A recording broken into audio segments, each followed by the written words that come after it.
Bitcoin की analysis video में स्वागत करता हूं दोस्तों। जिस प्रकार से प्रीवियस वीडियो में मैंने बताया था कि यहां से क्यों एक फॉल आ सकता है, फॉल आने की पॉसिबिलिटी यहां से क्यों एक हाई है, इसको और भी इन डिटेल में डिस्कस करेंगे ताकि आपके जो भी डाउट्स है वो क्लियर हो जाए और आपका सारा चीज़ें समझ में आने वाला है। ठीक है, तो यहाँ पर देखें तो मैंने SP500 का दोस्तों एनालिसिस करने वाला हूँ, यहाँ पर DXY का एनालिसिस करने वाला हूँ। हे दोस्तों, आपका भाई अनीश बात कर रहा हूँ। चैनल पर पहली बार आए हैं तो चैनल को सब्सक्राइब करके नोटिफिकेशन ऑल पे सेट कर ले ताकि क्रिप्टो की लेटेस्ट अपडेट सबसे पहले मिल पाए।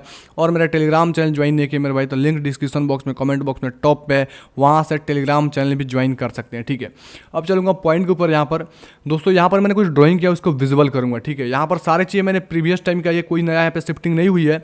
यहाँ पर देखेंगे तो एक इंपॉर्टेंट जो लेवल हमने ड्रॉ किया है, और ये लेवल बेसिकली मैं बताऊँ तो यहाँ पर ये तो लेवल 21,200 से ही चालू होता है, लेकिन यहाँ पर 21,500 से 600 लेवल हम निकाले हैं जो हमारे लिए अच्छी है। अब ये क्यों लेवल निकल के आती है, तो सबसे पहले यहाँ पे दोस्तों फिफ्थ रिट्रेसमेंट को हम यहाँ से कनेक्ट करेंगे, अकॉर्डिंग टू क्लोजिंग बेस यहाँ पे कनेक्ट करेंगे, और यहाँ पे फिर से दोस्तों इसके क्लोजिंग को हम यहाँ पे अटैच कर देंगे। ठीक है, तो हमको समझ में आ रहा है, यहाँ पर ध्यान से देखोगे मेरे भाई, समझ में आ रहा है कि यहाँ पर जो हमारा 21,441 का लेवल, मतलब 500 का लेवल जो यहाँ पे आ रहा है, यहाँ पर जो ये वाली जो लाइन आ रही है मेरे भाई, ठीक है, ये एक हमारी इंपॉर्टेंट रेसिस्टेंस काम करेगी जब भी मार्केट दोस्तों डाउन ट्रेंड के अंदर होती है। ठीक है, और जब फिबोनाची का दोस्तों 0.5 और 0.6 का लेवल आता है तो एक गोल्डन रेशियो होता है, और यहाँ से एक फॉल आने की पॉसिबिलिटी काफ़ी ज़्यादा हाई होती है। मैं इसको कैसे बता रहा हूँ, इसको और भी अच्छे से बताऊंगा तो समझ में आएगा मेरे भाई।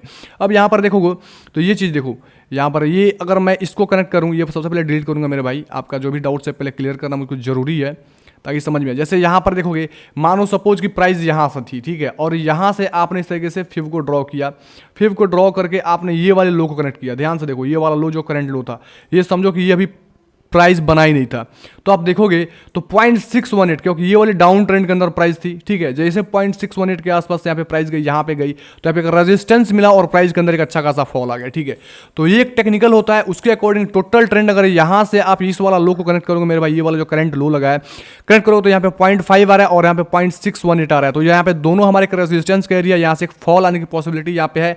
यहाँ पर क्यों फॉल आने की पॉसिबिलिटी है, इसका एक और भी रीजन है, इसको आप इन डिटेल में समझो मेरे भाई। ठीक है, वीडियो को थोड़ा समय देकर देखना, इसको अच्छे से समझना, तभी समझ में आएगा। जैसे ये जो फॉल आई है, ये जो फॉल आई है, ये ध्यान देखो, ये जो फॉल आई है इसको ध्यान से देखो। ठीक है, ये फॉल क्यों आई है, मार्केट ने यहाँ पे एकदम कंटिन्यू दोस्तों डाउन ट्रेंड के अंदर था, जब प्राइस यहाँ पे आया, ठीक है, तो यहाँ पे क्या हुआ, सबको दोस्तों लगा था कि ये वाली सपोर्ट की ब्रेकडाउन हुई है। यहाँ पर देखोगे सारे लोग शॉर्ट करके बैठ गए और प्राइस यहाँ से ऊपर चली गई। अब ऐसा क्या होता है, जब प्राइस जब नीचे आता है मेरे भाई, तो रिटेल ट्रेडर की थिंकिंग ये होती है कि ऐसे ही प्राइस नीचे जाएगी और हम लोग को प्रॉफिट देता चलेगा, तो प्राइस ऐसा हंट करा के और प्राइस ऊपर चला जाता है। ठीक है, तो उनके भावनाओं के साथ, साइकोलॉजी के साथ खेला जाता है। सेम लॉजिक यहाँ पे हो रहा है, इसको भी दोस्तों समझे आप। ठीक है, इसको मैं सबसे पहले मिटाता हूँ और आपको समझाने की कोशिश करता हूँ, इसको समझना मेरे भाई। मैंने इसको समय देके बता रहा हूँ, आपको चीज़ें समझा रहा हूँ, आपको चीज़ें दिखा रहा हूँ। क्यों, यहाँ पर देखो, जब यहाँ पर आया प्राइस आया, लगभग 6 सितंबर हो रहा था और यहाँ पे 7 सितंबर का वो डेट था। इसके जस्ट मतलब 6 से 7 दिन के बाद, मतलब एक वीक के बाद, यहाँ पर एक दोस्तों फेड का मीटिंग था, मतलब 13 सितंबर, यही वो डेट था 13 सितंबर का। ठीक है, 13 सितंबर देखोगे यहाँ पे डेट था, और इस डेट को अनाउंसमेंट होना था फेड की तरफ से दोस्तों। यहाँ पे CPI का डाटा आने वाला था। ठीक है, अब यहाँ पर बताओ, जब CPI का डाटा यहाँ पर आने वाला था मेरे भाई, तो उससे पहले ही मार्केट को यहाँ पे पंप कराई गई। देखो, पंप कराई गई। अब यहाँ पे रिटेल ट्रेडर खुश हो गए, प्राइस ऊपर जाने वाली है। जैसे CPI का डाटा आई तो प्राइस के अंदर एक अच्छा खासा डंप आ गया। अब ये दोस्तों रेसिस्टेंस को भी ब्रेक कराया गया ताकि रिटेल ट्रेडर को यहाँ पे एंटर कराया जाए। जैसे वो लोग एंटर किए, अगेन से फॉल आ गई। सेम देखोगे वही सिनेरियो यहाँ पे होने वाला है। सिनेरियो क्या है मेरे भाई, बता रहा हूँ। यहाँ पर सिनेरियो है कि 2 नवंबर को देखोगे, 2 नवंबर को FOMC की मीटिंग है। ठीक है, ध्यान रखो। और उससे एक हफ्ते पहले, आज है दोस्तों तारीख मैं देखूंगा तो 27 तारीख है, और 2 तारीख यानी लगभग बताऊँ तो 3 और 2 5, यानी 5 से 6 दिन पहले आप कैंडल यहाँ पे क्लोजिंग करोगे तो ये 13 सितंबर का डेट है। इससे पहले 1 2 3 4 5 6 यानी 6 दिन पहले मार्केट को पंप कराया गया। सेम लॉजिक देखोगे तो 1 2 2 मतलब आपको 2 दिन खत्म हो गया और 3 दिन 4 दिन रिमेनिंग है।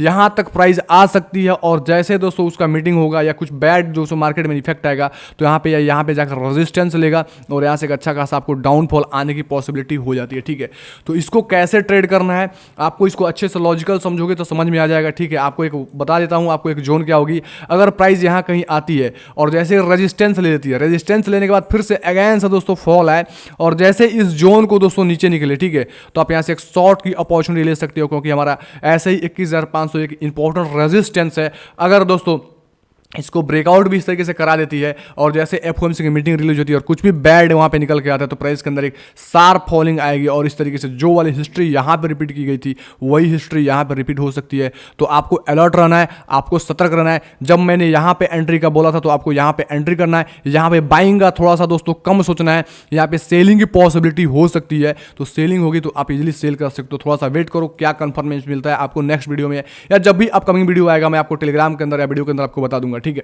ये एक सिनेरियो समझ गए। दूसरा चीज देखें तो SP500 भी क्या कर रहा है, अपनी हिस्ट्री को रिपीट कर रहा है। क्योंकि देखोगे ये वाला मल्टीपल रेजिस्टेंस सपोर्ट काम किया, ये वाला जो हमारा इंपॉर्टेंट लेवल है मैं दिखा रहा हूं आपको, यहाँ ध्यान से देखो, यहाँ पे सपोर्ट काउंट किया, यहाँ पे सपोर्ट काउंट किया, यहाँ पर रेजिस्टेंस लिया, फिर से अगेंस्ट रेजिस्टेंस, जब ब्रेकआउट किया तो यहाँ पे प्राइस सस्टेन करके ऊपर चला गया, अगेंस्ट आया तो यहाँ पे सपोर्ट काउंट किया, फिर से दोस्तों जब ब्रेकडाउन किया तो रेजिस्टेंस लिया, अगेंस्ट रेजिस्टेंस के पास प्राइस चला गया, ठीक है। ये वाली इंपॉर्टेंट हमारा रेजिस्टेंस लाइन है और यहाँ पे प्राइस आ रही है। तो यहाँ पर दोस्तों अगर सस्टेन नहीं करती, अगर प्राइस गैप अप ओपन होती है, कहीं यहाँ ओपन होती है, तो यहाँ पे तुरंत से इसको रेजिस्टेंस मिलेगा और प्राइस अगेंस्ट से दोस्तों तरीके से फॉल करना चालू करेगी। तो उसके लिए भी तैयार रहना होगा। यहाँ पे ये भी नेगेटिव शो कर रहा है, तो अगर ये सस्टेन नहीं करेगा खुद को इसके अबव, तो प्राइस के अंदर एक फॉलिंग चांसेस है, फिर से ये वाला लेवल टेस्ट हो सकता है। तो देखना है SP500 आज ओपनिंग कहाँ होती है, उसके बाद से एक डिसीजन मिल सकता है।